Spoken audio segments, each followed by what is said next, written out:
Mardi 13 décembre 2022. La vision biblique du monde. Encore un plaisir de vous accueillir sur votre chaîne, l'Aventure dans la Parole.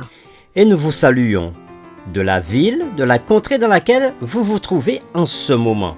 Que la joie et l'espérance vous soient données par notre Seigneur Jésus-Christ. Et nous vous invitons encore à participer avec nous en cliquant sur le pouce pour marquer votre appréciation, en vous abonnant pour recevoir des notifications si vous ne l'avez pas encore fait. N'oubliez pas de laisser un commentaire sur ce que vous avez étudié et compris avec nous, et aussi partager le lien au maximum avec vos parents, vos amis, vos collègues et tous vos contacts. Le texte à mémoriser de cette semaine que nous vous invitons à dire avec nous se trouve dans 1 Thessaloniciens chapitre 5, le verset 23.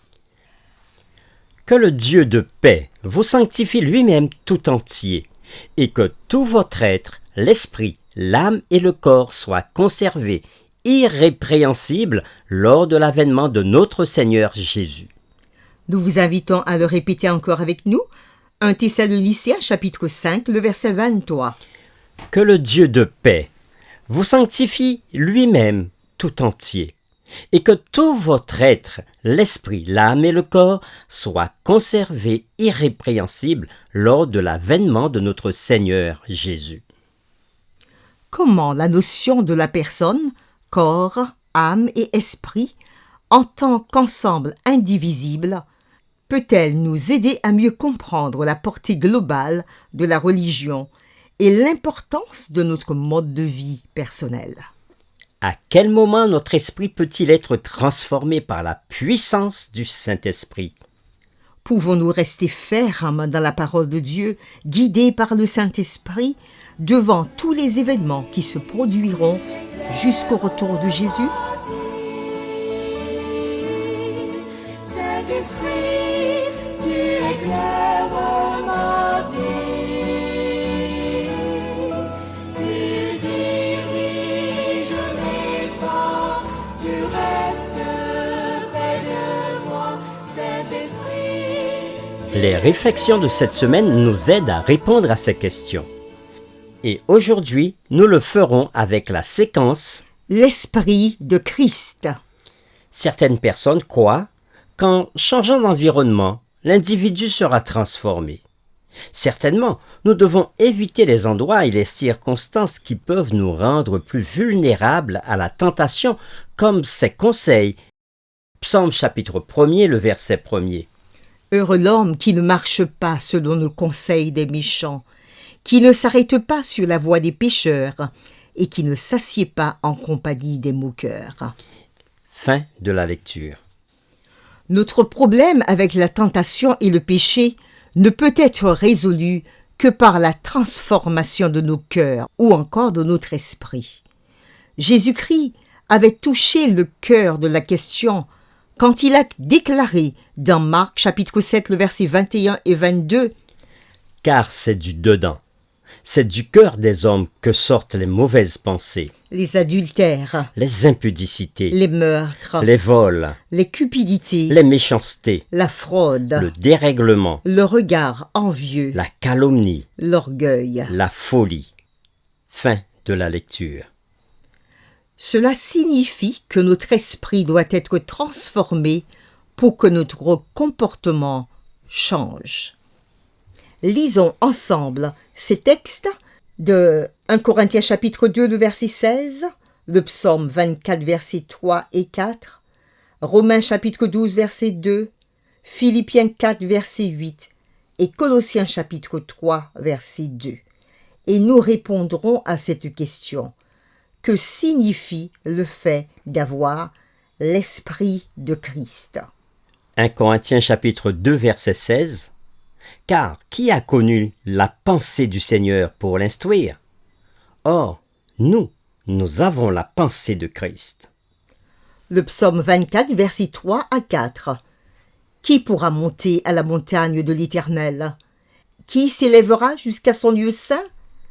Celui qui a les mains innocentes et le cœur pur. Celui qui ne livre pas son âme au mensonge et qui ne jure pas pour tromper. Nous lisons maintenant Romains chapitre 12, le verset 2. Ne vous conformez pas au siècle présent, mais soyez transformés par le renouvellement de l'intelligence, afin que vous discerniez quelle est la volonté de Dieu, ce qui est bon, agréable et parfait. Philippiens 4, verset 8. Au reste, frères, que tout ce qui est vrai, tout ce qui est honorable, tout ce qui est juste, Tout ce qui est pur, tout ce qui est aimable, tout ce qui mérite l'approbation, ce qui est vertueux et digne de louange. soit l'objet de vos pensées. Colossiens, chapitre 3, verset 2. Affectionnez-vous aux choses d'en haut, et non à celles qui sont sur la terre. Fin des lectures. Après lecture des textes que nous venons de voir, 1 Corinthiens chapitre 2, verset 16, Psaume 24, verset 3 et 4, Romains 12, verset 2, Philippiens 4, verset 8 et Colossiens 3, verset 2, nous répondrons maintenant à cette question. Que signifie le fait d'avoir l'Esprit de Christ? Le Seigneur avait promis qu'en vertu de la nouvelle alliance, il mettrait sa loi dans l'esprit de son peuple et l'écrirait dans son cœur, comme disent les textes suivants. Jérémie chapitre 31, versets 31 à 33, où Dieu dit « Voici, les jours viennent, dit l'Éternel, où je ferai avec la maison d'Israël et la maison de Juda une alliance nouvelle. Non comme l'alliance que j'ai traitée avec leur père, le jour où je les saisis par la main pour les faire sortir du pays d'Égypte, alliance qu'ils ont violée, quoique je fusse leur maître, dit l'Éternel. Mais voici l'alliance que je ferai avec la maison d'Israël. Après ces jours-là, dit l'Éternel, je mettrai ma loi au-dedans d'eux, je l'écrirai dans leur cœur, je serai leur Dieu, et ils seront mon peuple. » Et nous lisons dans Hébreux chapitre 10, le verset 16, « Voici l'alliance que je ferai avec eux après ces jours-là, dit le Seigneur. Je mettrai mes lois dans leur cœur, et je les écrirai dans leur esprit. » Fin de la lecture. Il n'est donc pas surprenant que dans le Sermon sur la montagne, Christ ait élargi et approfondi le sens des commandements de Dieu au niveau des pensées et des intentions. Matthieu chapitre 5, les versets 17 à 48. Jésus dit ceci. « Ne croyez pas que je sois venu pour abolir la loi et les prophètes. Je suis venu, non pour abolir, mais pour accomplir. Car je vous le dis en vérité, tant que le ciel et la terre ne passeront point, il ne disparaîtra pas de la loi un seul iota ou un seul trait de lettre, jusqu'à ce que tout soit arrivé. » Celui donc qui supprimera l'un de ses plus petits commandements et qui enseignera aux hommes à faire de même sera appelé le plus petit dans le royaume des cieux.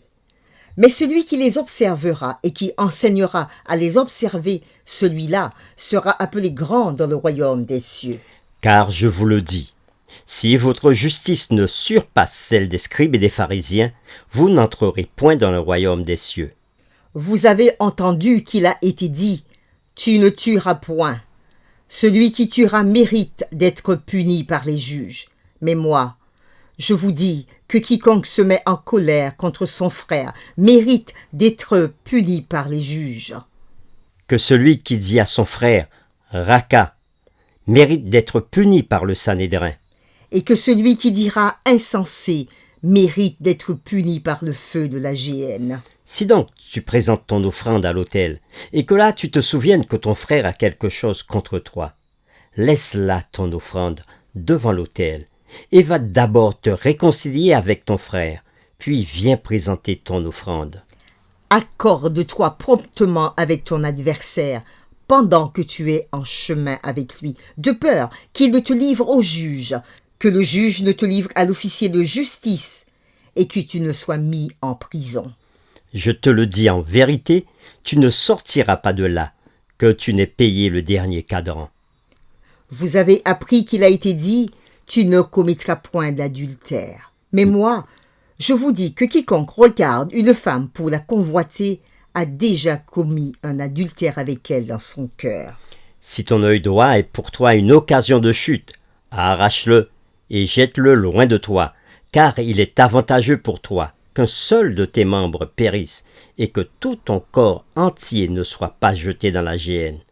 Et si ta main droite est pour toi une occasion de chute, coupe-la et jette-la loin de toi, car il est avantageux pour toi qu'un seul de tes membres périsse et que ton corps entier n'aille pas dans la géhenne.